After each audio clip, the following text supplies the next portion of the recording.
Good morning class. Today we explain about Rutherford परमाणु model.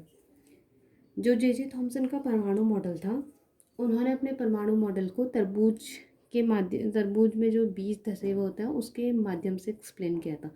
उसके बाद लेकिन जो जे थॉमसन के परमाणु मॉडल में जो कमियां रह गई थी उसको मॉडिफाई करने के लिए रदरफोर्ड ने अपना परमाणु मॉडल दिया था। तो रदरफोर्ड ने क्या कहा था? रदरफोर्ड ने अपने परमाणु मॉडल को एक एक्सपेरिमेंट के थ्रू समझाया था। उन्होंने क्या किया था, एक सोने की पतली पन्नी ली थी। इस सोने की पतली पन्नी में क्या होता है, इसका जो ये बीच का नाभिक होता है इसमें सारे पॉजिटिव आयन होते हैं, ये सारा धनायन होता है। और उन्होंने क्या किया था, इस सोने की पतली पन्नी में पूरे अल्फा कण डाल दिए थे। अल्फा कणों को उन्होंने विक्षेपित कर दिया था पूर्ण रूप से। इसमें ये जो अल्फा कण होते हैं ये भी पॉजिटिव होते हैं और ये जो नाभिक होता है इसमें भी पॉजिटिव आयन होते हैं।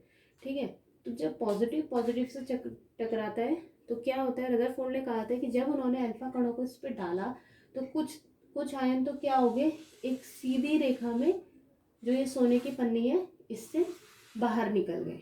ये देखिए जैसे ये निकल रहा है, ये बाहर निकल गए। तो ऐसा इसलिए हुआ था क्योंकि रदरफोर्ड ने कहा था कि जो परमाणु का जो बाहर अधिकांश हिस्सा होता है वो क्या होता है, खाली होता है। खाली होने के कारण कुछ अल्फा कण क्या होते हैं, सीधी रेखा में बाहर निकल जाते हैं।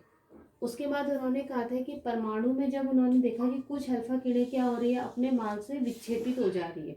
ये विक्षेपित क्यों हो रही है? क्योंकि इसके बीच में जो ये पॉजिटिव आयन है ये क्या कर रहे हैं, उन्हें न्यूनतम और अधिकतम कोण के माध्यम से बाहर की ओर धक्का दे रहे हैं, जिससे क्या हो रहा है कि ये अल्फा कण बाहर की तरफ विक्षेपित हो जा रहे हैं।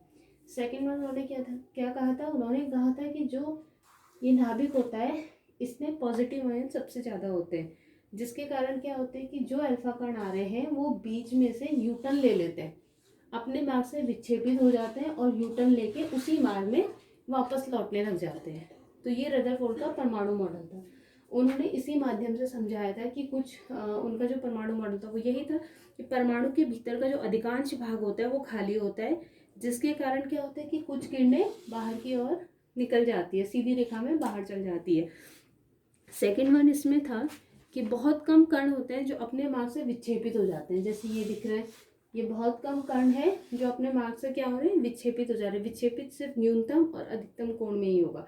जब न्यूनतम कोण बनाएंगे तब विक्षेपित होंगे, या फिर अधिकतम कोण बनाएंगे तब विक्षेपित होंगे। ठीक है।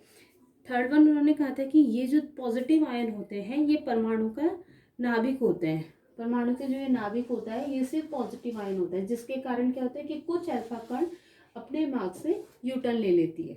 तो ये रदरफोर्ड का परमाणु मॉडल था।